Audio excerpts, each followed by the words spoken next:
Magia y superstición en la Iglesia, basado en las conferencias del pastor Arturo Iván Rojas Ruiz.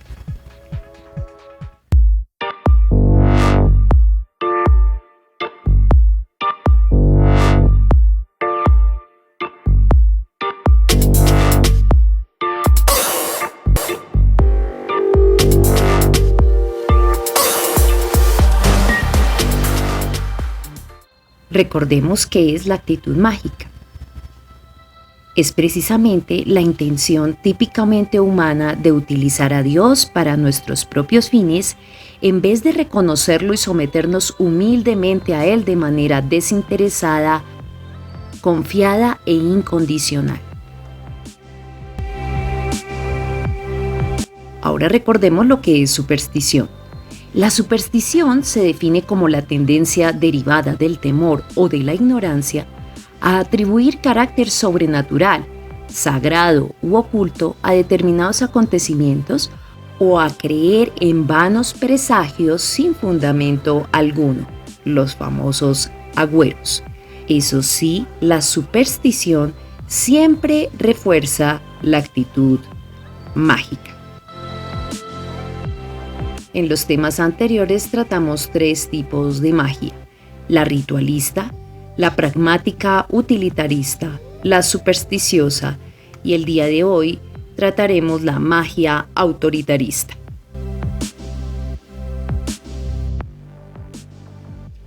La magia autoritarista, como su nombre lo indica, tiene que ver con autoridades y su uso. De ella podemos decir que es un tipo de magia supersticiosa, en la cual muchas veces se hacen declaraciones ligeras por parte de autoridades que no miden el alcance de sus palabras. Y esto se hace ya sea de una forma consciente o también inconsciente. El caso es que de todas formas se imparten enseñanzas equivocadas que hacen que las personas se lleven falsas impresiones de las verdades espirituales. Podríamos decir que en su mayoría estos predicadores, líderes, personas del común, creyentes, están bien intencionados, pero desafortunadamente no son realmente disciplinados en el estudio de las Escrituras, o confían solo en su propia interpretación sin hacer una revisión adecuada de los pasajes, de la hermenéutica y las diferentes herramientas del estudio bíblico.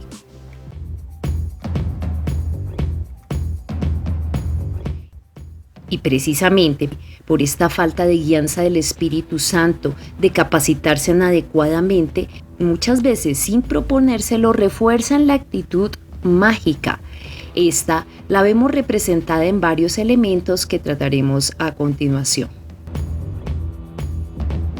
1. Dogmatizando sobre asuntos que no conocen lo suficiente y aprovechando sus investiduras de predicadores, dan a entender que esa es la última verdad, es decir, fuera de su concepto no hay ningún otro, y se dogmatizan sobre aspectos que son solamente posturales. Un segundo aspecto en el que vemos representada esta magia autoritarista es cuando se trata de interpretar la enfermedad en términos simplistas. Muchas veces hemos oído que la enfermedad es consecuencia del pecado, y eso es cierto. Teológicamente es correcto que la enfermedad entró al mundo por el pecado, pero también es cierto que toda la Escritura contiene la verdad.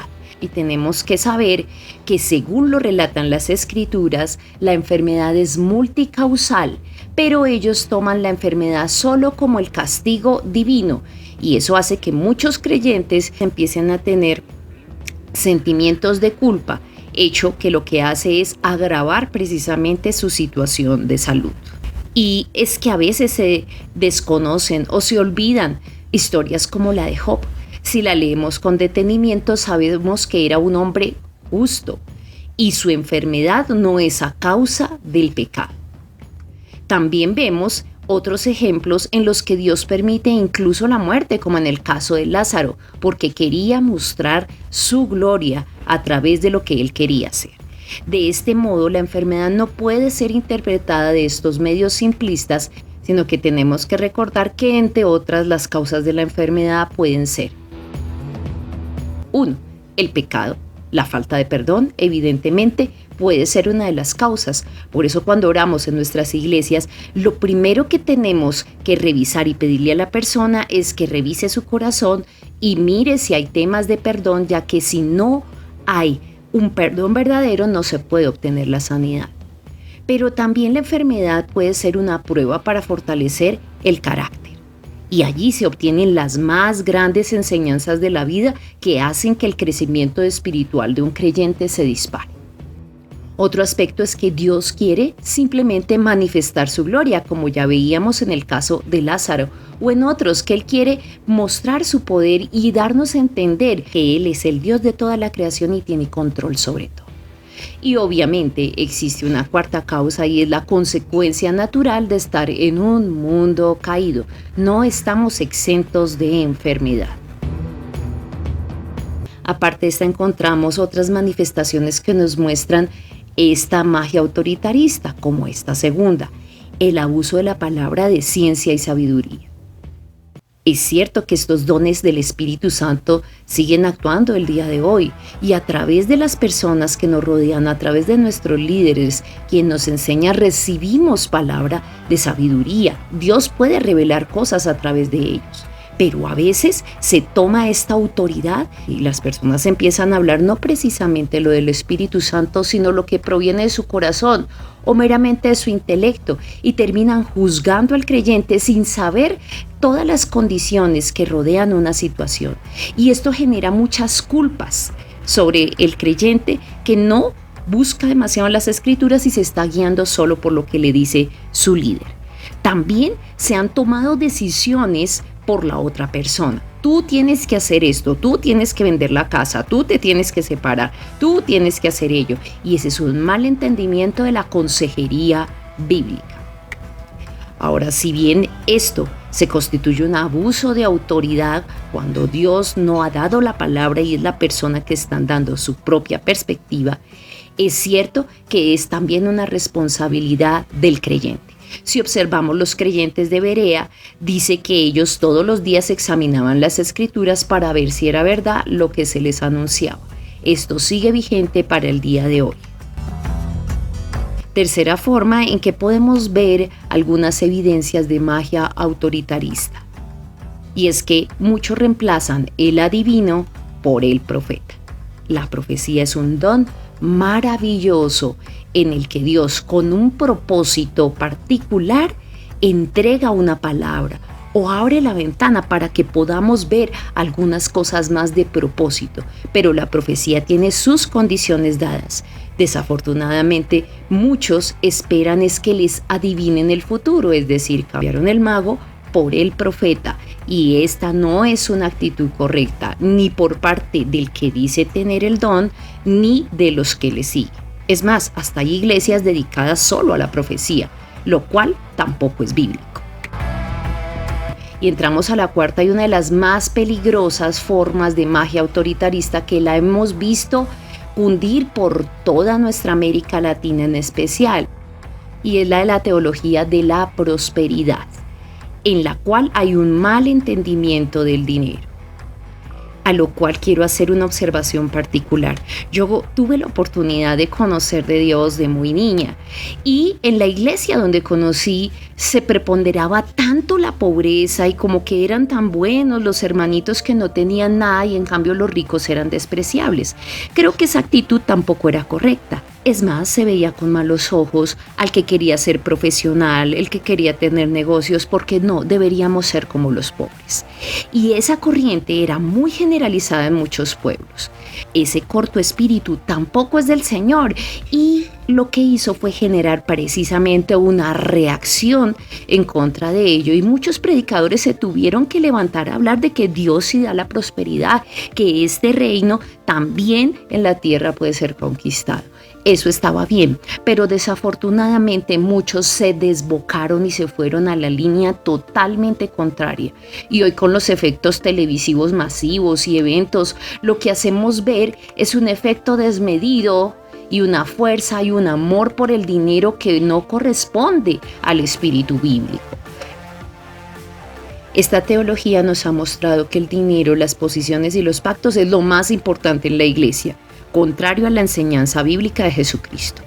Para ellos el dinero es una muestra de la aprobación por parte de Dios. Eso quiere decir que si tú no estás en abundancia económica, si tienes deudas, si tienes alguna dificultad, es porque muy seguramente estás en pecado. Esa es una presunción que no es correcta. Si bien sí pueden haber ataduras espirituales que hacen que las personas mantengan su economía atada, no quiere decir que se pueda juzgar todos los casos por este aspecto. Posiciones. Se menosprecia a quien no es poseedor de abundantes bienes o que no es influyente socialmente porque tenemos que ganar entre comillas el mundo, porque tenemos que implantar el reino, porque somos reyes y princesitas. Eso no es bíblico. Jesucristo nos enseñó que el que quiera ser el más grande aquí tiene que ser el menor.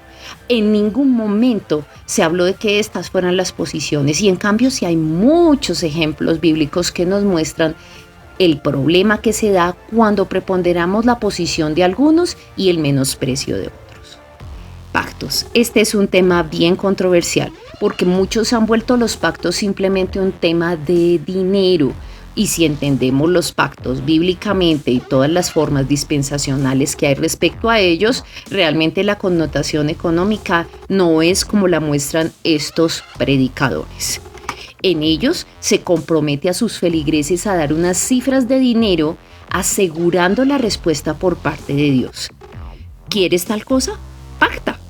Eso es literalmente, aunque a muchos no les guste lo que voy a decir, agarrar a Dios como si fuera un Buda y rascándole la barriguita para que entonces le dé lo que él quiere. O frotar la lámpara de Aladino para que entonces el genio de la lámpara diga, sí, amo, yo te doy lo que tú quieres. Dios no está a nuestro servicio. Esa es una actitud totalmente despreciable que desafortunadamente se ha metido en las iglesias a través de esta falsa teología de la prosperidad, porque en realidad es falsa. La verdadera prosperidad de Dios tiene que ver con otros aspectos muy diferentes. Dios mide las cosas de otro modo. De este modo se genera mucha decepción con Dios porque no me cumplió, pero si yo hice, pero yo pacté, pero yo di y no me está dando. Entonces, ¿será que tengo algo mal? Entonces se generan precisamente sentimientos de angustia, de culpa, esa imagen falsa de un Dios que está a mi servicio y porque yo declaro o porque yo digo, Él me debe cumplir. Si bien es cierto que la palabra dice que nosotros debemos declarar, es claro que las declaraciones obedecen a que debemos recitar su palabra y que es voluntad de Dios cumplirlo o no, pero no podemos hacernos falsas expectativas ni pensar que Él esté obligado o que somos nosotros por unas palabras las que tenemos el poder para transformar asuntos de la vida. No somos nosotros, es el poder de Dios a través de nosotros cuando nuestra voluntad está alineada a sus propósitos y cuando en nuestro corazón no hay vanagloria ni otros sentimientos. Ahí sí, Dios responde. Es que al margen de todo esto, se olvida que no se trata solamente de lo que se dice, sino lo que se es. Hay que revisar muy claramente el estilo de vida, tanto del predicador como la persona que busca aquí respuestas. Entonces, para concluir esta parte, es importante que recordemos lo siguiente. Si bien la magia autoritarista es un intento de abuso de autoridad y poder y control sobre otros, la magia autoritarista siempre va en doble vía. Es responsable el que la ejerce, pero también el creyente que se deja engañar, también el creyente que no tiene criterio. Y también se es responsable cuando muchas veces alguien de muy buen corazón es dañado por sus seguidores. Sí, ¿a qué me refiero? Te recomiendo a ti que me estás oyendo, no adules demasiado a tus líderes. Les puedes hacer un daño muy grande. El creyente es responsable de no endiosar a sus líderes y debe examinarlo todo frente a las Escrituras. Para esto no hay excusas.